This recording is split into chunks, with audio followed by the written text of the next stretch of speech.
Në 9 nëntor qytetarët e Vlorës do zgjedhin kryetarin e ri të bashkisë me socialistes Brunilda Mersini e Dionis Sotos, i cili ka hyrë në garë si kandidat i pavarur, por që ka mbështetjen e Partisë Demokratike dhe forcave të tjera opozitare.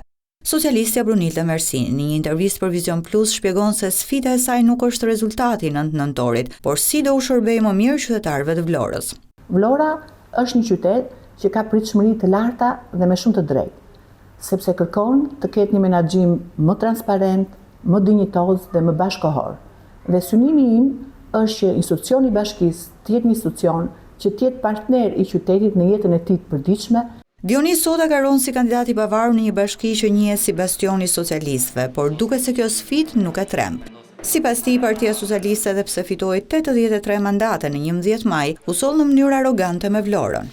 Pikërisht sepse i dhan 83 deputet mandate dhe u soll në një mënyrë më arrogante, pikërisht në momentin që i dhan më shumë se sa mund të parashikohej, dhe u soll në mënyrë të drejtë për drejtë me Bashkinë e Vlorës, në një mënyrë që nuk i takon autoritetit të qytetit, të një qyteti siç është Vlora, e cila ka gjak, ka pasion, ka histori, ka flamurin kombëtar, dhe kjo është e papranueshme. Pra, kjo është shkaku që nuk do ta fitojmë. Pra besoni që do të keni rezultate të mirë? Po patjetër. Kandidati që gëzon mbështetjen e Partisë Demokratike tregon për Vision Plus se nuk ka komunikuar me liderin e opozitës Sali Berisha.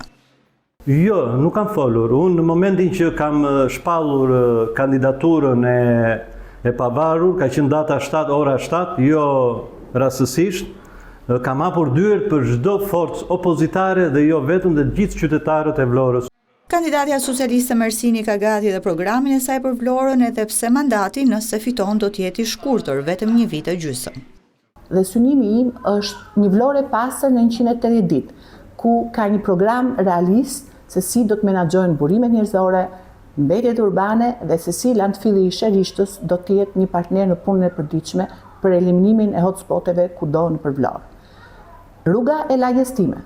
Rruga e lagjes time është një nga prioritetet që do të përfshijë të gjithë urbanizimin e lagjeve të Vlorës me ndriçim, me trotuare dhe me asfaltim. Zgjedhjet e pjesshme për Bashkinë e Vlorës mbahen pak javë pasi Ermal Dreta dhe dorëheqën nga posti i qytetarit të parë të Vlorës.